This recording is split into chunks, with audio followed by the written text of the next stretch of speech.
Okay, picture this. It's November 11th, 1912. A baby boy, Napoleon Blair Hill, is born over in West Virginia. But almost right away, the doctors have some devastating news. Yeah, they found he had no external ear openings at all, and the diagnosis was just grim. Deaf mute for life. You have to remember, back then, early 1900s, this wasn't just, a medical issue. It was basically a life sentence. Isolation, maybe special schools. Right, the societal view was pretty harsh. You were often seen as, well, incapable of really communicating or living a quote-unquote normal life. The resources, the understanding, it just wasn't there. But here's where the story just takes this immediate sharp turn. Blair's father, Napoleon Hill, yes, that Napoleon Hill, Think and Grow Rich, he absolutely refused to buy it. He actually tells the story of, looking the doctors in the eye despite all their warnings and just declaring straight up that his son would have 100% hearing someday. And it wasn't just talk. He made this private, unwavering decision. He was going to raise Blair as if he wasn't limited at all. Which is just remarkable, isn't it? That immediate refusal, it set Blair's life on a completely different path from the get-go. It wasn't just wishful thinking for Hill. Well, It was his core philosophy, right? That a determined mind, a burning desire, could overcome even seemingly impossible physical hurdles. This was like the ultimate test case for him. exactly. And that's what we're going to dig into today in the deep dive. We'll unpack how Blair's life actually played out against these incredible odds. We'll be looking at, biographies, Napoleon Hill's own writings, obviously, but also connecting it to modern science, things like neuroplasticity, epigenetics. Right, and the power of the subconscious mind. Hmm. We want to explore this really fascinating intersection of, let's say, faith, science, and just the sheer power of the mind. Yeah, the goal is to see how something that seemed almost miraculous back then can actually be understood, at least partially, through a scientific lens today, without losing any of the inspiration, of course. Okay, so let's talk about this upbringing. It was radical, truly. From the start, the Hills did things that were just unheard of. Absolutely revolutionary for the time. For instance, Blair was not taught sign language. Right. And he wasn't sent off to a school for the deaf. Instead, they put him right into ordinary schools with hearing kids. Can you imagine? Most experts back then would have said that's pointless, maybe even cruel, futile. It really tells you everything about Napoleon Hill's core beliefs, doesn't it? Yeah. This almost fanatical belief in sustained thought, what he called burning desire, coupled with absolute faith. Yeah, for him, Blair's condition wasn't just some tragedy. It was like a providential challenge, a chance to prove his principles were real, that they worked. And he didn't just hope. He actively worked to instill this desire in Blair, the desire to hear, the belief it was possible. He even made up these special bedtime stories. Right, little tales focusing on self-reliance, imagination, and planting this idea that limitations are mostly in the mind. And get this detail. He told Blair his condition was not a liability, but an asset of great value. He even called these his little white lies. Wow, trying to build this incredibly powerful, positive belief system from the ground up. And a key part of that was just banishing the word impossible from their home. Not just the word, but the whole concept. It created this psychological space, didn't it? Where the only option was to cultivate that burning desire he always talked about. He just kept telling Blair over and over, you will hear someday. It's like Hill saw it as his destiny almost, to prove his philosophy through his own son. So, okay, the first year and a half goes by, still no sign of hearing. You can just imagine the pressure from the family, right? People Yeah. saying, look, you need to accept reality. But Napoleon Hill, he does something.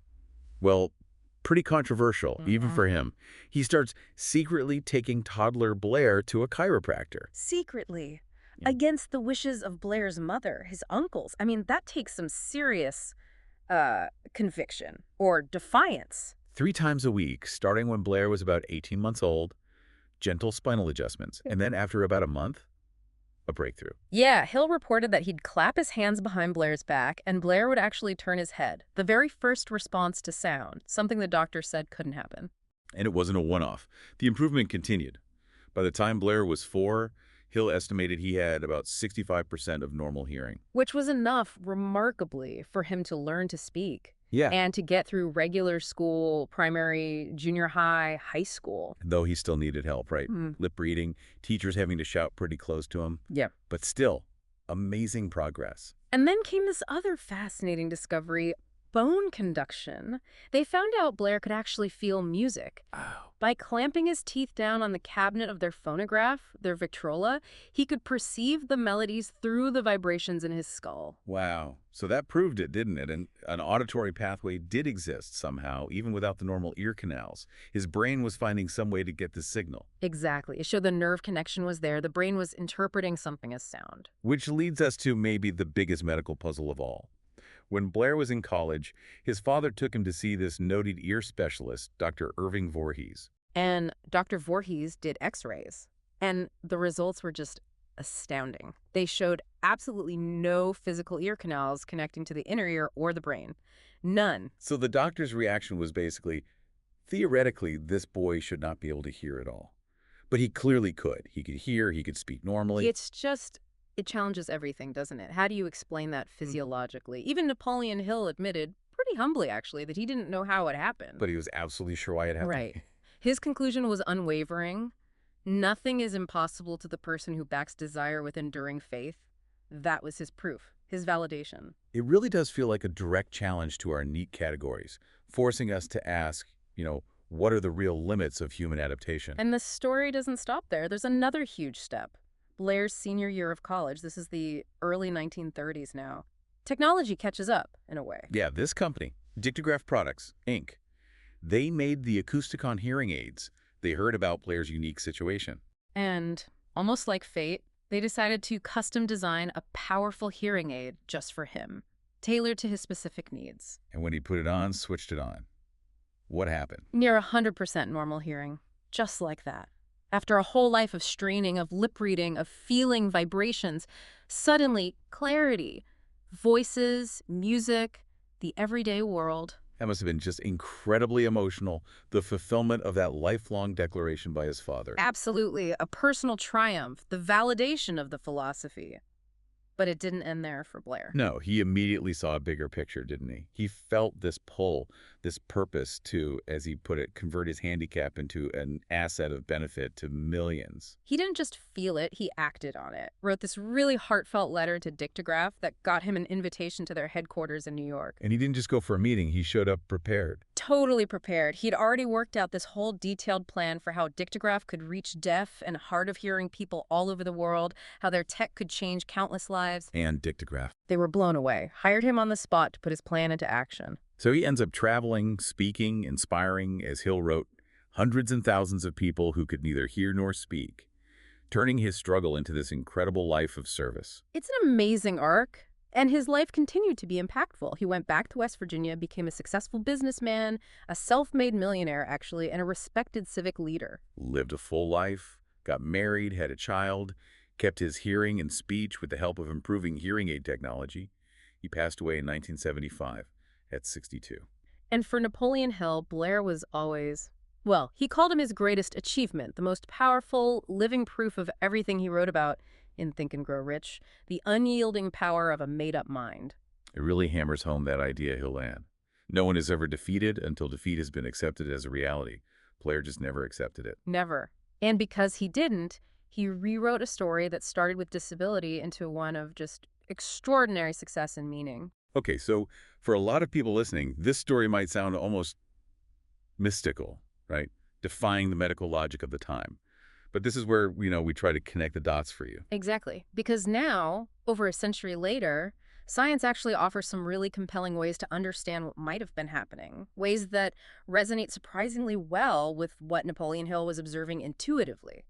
So where do we start unpacking this scientifically? I guess the first place is neuroplasticity. Right. This idea, which wasn't really understood back then, that the brain isn't fixed. It's incredibly adaptable. It can literally reorganize itself, rewire its connections. So in Blair's case, his brain, likely driven by that constant stimulation, that belief he could hear, might have essentially forged new pathways. Possibly repurposing areas usually used for other senses, maybe becoming highly attuned to those subtle bone conduction vibrations, finding novel ways to interpret sound signals that we're getting through somehow. The brain is like this dynamic problem solver. Okay, that makes sense. What else? You mentioned epigenetics. Yeah, this is another huge shift from Hill's time. Back then, genes felt like destiny, right? Fixed. But epigenetics shows our environment, our experiences, Even our strong beliefs can act like switches. Turning genes on or off. Exactly. So, that incredibly intense, belief-charged environment the Hills created, constantly talking to Blair as if he could hear, fostering that expectation. It might not just have been good parenting, it could have been acting as a biological signal. Actually influencing which of Blair's genetic potentials got expressed.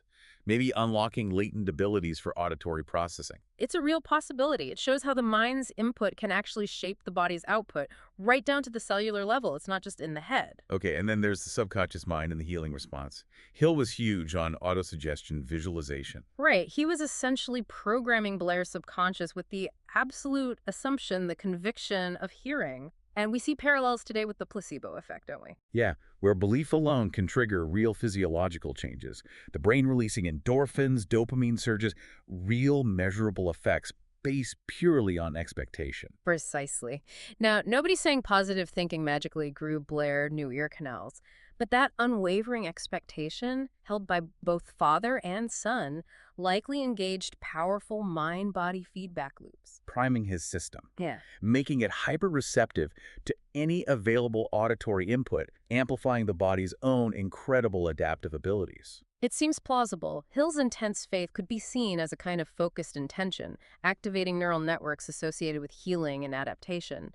It highlights that deep link between our mental state and our physical potential. And finally, you can definitely see elements of the law of attraction or assumption in action here. Hill's famous line, whatever the mind can conceive and believe, it can achieve. It's like they lived as if Blair could already hear, or would inevitably hear. They acted on that assumption constantly, and that consistent belief, that assumption of the desired reality, seemed to help manifest the means, the chiropractor, the bone conduction discovery, eventually the hearing aid. It's not just wishful thinking, is it?